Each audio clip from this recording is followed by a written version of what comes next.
Okay, so the Statue of Liberty, right? I mean, you see it, and boom, you just know. America. But it's like way more than just a, tourist spot or whatever. Oh, absolutely. It's this huge symbol, but like you said, more than that, it kind of makes you think about like what America's all about, you know? Yeah, exactly. And it gets even more interesting because, like, it was originally a gift, right, from France back in 1886. Liberty enlightening the world, they called it. But now it feels like people are debating what it really stands for. Totally. And it changes, doesn't it, with like everything happening in the world, all the news and stuff. Like, does it still mean the same thing it did back then? That's a great point, and that kind of leads into what we're looking at today. There's been this like back and forth lately that's making us ask some big questions like what is freedom and who really has the right to like hold up that torch on the Statue of Liberty, especially now with well, everything going on in the world, inequality, Hmm. countries getting more authoritarian, all the divisions in society. It's a big moment to be thinking about these things, that's for sure. Yeah. Like, we say freedom all the time, but what do we really mean?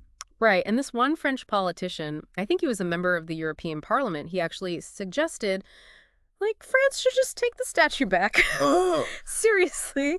The argument was basically that the U.S., specifically under President Trump, didn't really represent what the statue was supposed to be about anymore. hmm. Like, some of the criticisms were that he was, like, siding with dictators and not respecting scientists and stuff, like, messing with scientific freedom. That's a pretty bold statement. Like saying America doesn't live up to the ideals behind the gift anymore. Makes you wonder if a country can like lose its way. Yeah.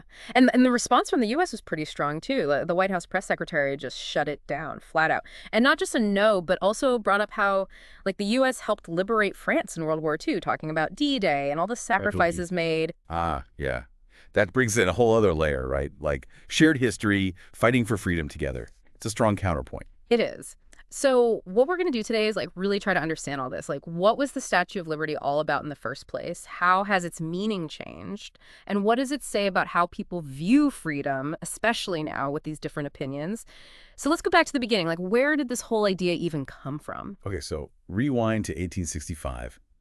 This French guy, Edouard Laboulaye, he was a scholar, and he came up with this idea. He wanted to give America this huge gift to celebrate 100 years of independence, Yeah. for their centennial in 1876. But here's the thing. France, at the time, was kind of under the thumb of Napoleon III, who was pretty authoritarian. Ah, And Laboulaye, he was like totally into American democracy. Like he saw it as, this amazing example of how things could be. He actually hoped France could be more like that someday. so it wasn't just about celebrating America. It was also about like hoping for change in France too. Exactly. He wanted the statue to be this like reminder that freedom isn't just for one country. It's something everyone should strive for. And then there was Frederick Auguste Bertoldi, the sculptor. What was his take on all this? Well, he was inspired by Laboulaye's vision for sure. And he looked to the Roman goddess Libertas for inspiration. She was like the symbol of freedom for them. So the design of the statue is full of meaning. You've got the robe, the strong pose, that torch held high, showing enlightenment, like dispelling ignorance and darkness. And of course, she's holding the tablet with the date of American independence on it. And those broken chains at her feet. I mean, that's powerful imagery, right? Oh, definitely. It's about breaking free from like oppression, slavery, tyranny, really emphasizes the whole liberation thing. No, the engineering behind this thing is just crazy. Gustave Eiffel, the Eiffel Tower guy, he designed the structure inside. Yeah, he was a genius. The statue's huge, over 93 meters tall with a pedestal, so his work was key to making sure it wouldn't, just fall over. And that original name, Liberty Enlightening the World, that really captures it, right? This idea of beacon for everyone, not just America. A real team effort between France and the U.S. But it wasn't all smooth sailing, right? Getting the money and building it, I bet that was tough. Oh, yeah. In France, Bartholdi was like hustling. Yeah. Fundraising events, selling mini versions of the statue, the whole deal.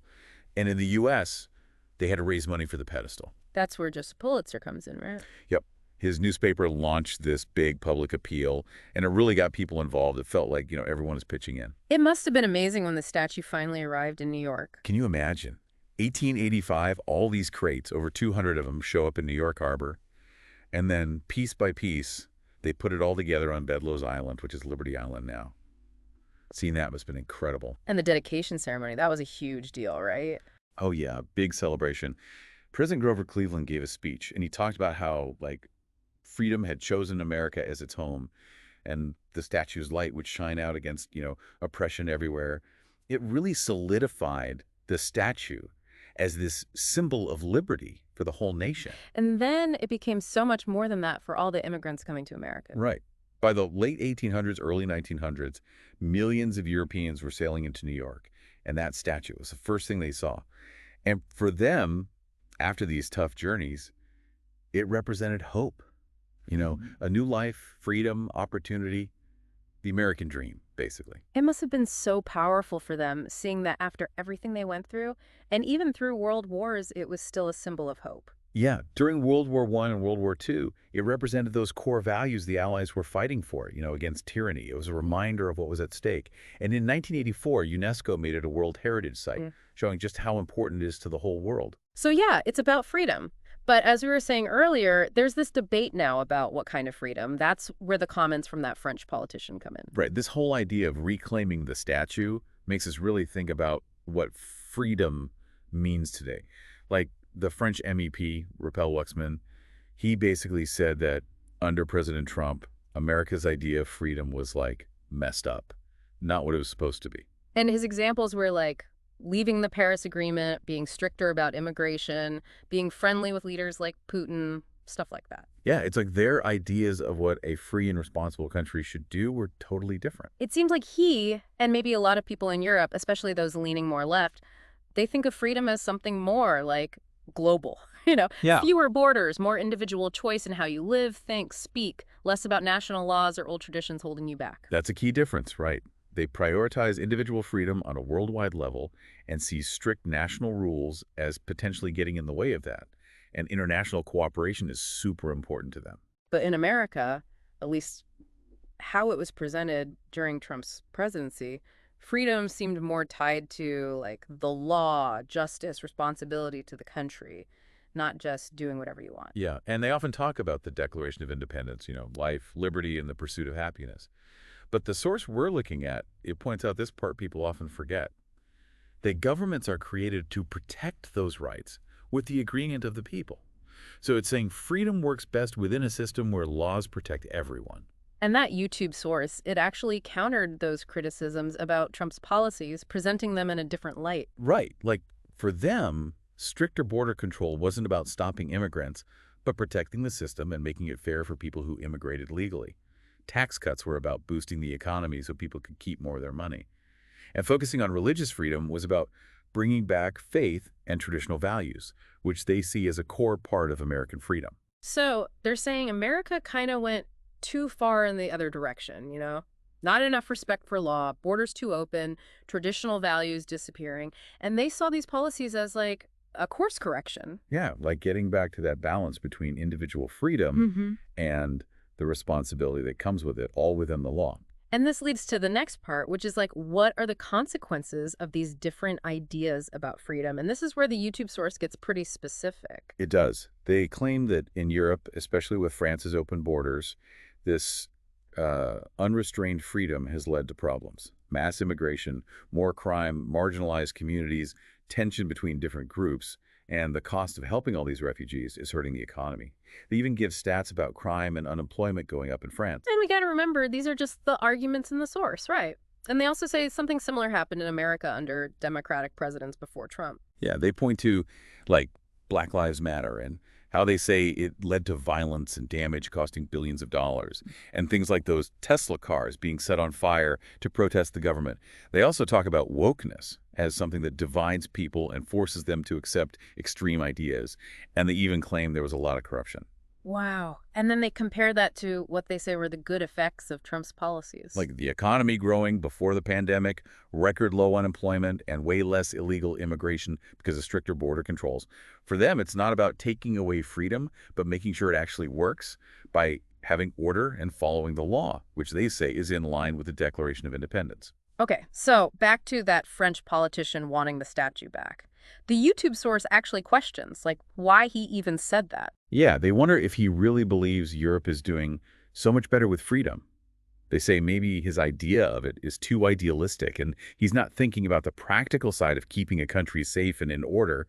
And they point out that Europe has its own problems right now with immigration, relying on the U.S. and NATO for defense, even though they have all these progressive values. And it's interesting, right? Because America helped liberate France in World War II, and the source is kind of saying, like, maybe he's forgetting that. Exactly. The source suggests that maybe this whole take this statue back thing wasn't serious, but more like a way to get people thinking, to criticize America on the world stage, rather than actually wanting the statue back. And they even suggest he might be promoting the same kind of unrestrained freedom that they say is causing trouble in Europe. That's their point. Like, maybe there's some hypocrisy there. And then they contrast that with what Trump did, like appointing conservative judges and pulling out of international agreements. They argue he was trying to restore a version of freedom that's more responsible, based on the Constitution, closer to what the statue was meant to represent. So it all goes back to that question. What is freedom, and who gets to say they embody it? It's about these two different ways of seeing it, right? One that's about individual freedom, maybe even like a libertarian view, where you can do almost anything. And the other that's about freedom within the law, with a sense of duty to your country. And, well, the Statue of Liberty is still in New York, and it's such a symbol of America that it's hard to imagine it anywhere else. It is. And like our source says, the real value of this whole debate isn't about the statue actually moving. It's about making us think about what freedom really means and what actions and policies truly reflect it. And it all comes back to that image of the torch. As long as those ideas of liberty are still burning bright, freedom will survive wherever people are willing to fight for it, with law, justice, bravery. That's a powerful thought. So, to wrap up our deep dive today, we've looked at these different ideas about freedom, especially after this recent debate about the Statue of Liberty. We went back to its beginnings, how it represents the friendship between France and the U.S., and those universal ideals of liberty. And we saw how those ideals are being questioned and redefined in today's crazy world. And it shows that the Statue of Liberty isn't just a pretty statue. It's a reminder that we always need to be thinking about freedom, debating it, and most importantly, protecting it. Now think about what we talked about today. Border control, balancing individual freedom with things like public health, international agreements. When you look at your own life and the world around you, where do you see the biggest difference between freedom as just doing whatever you want and freedom as something that needs responsibility and fairness? What does holding the torch of freedom mean in the 21st century? That's something we all need to keep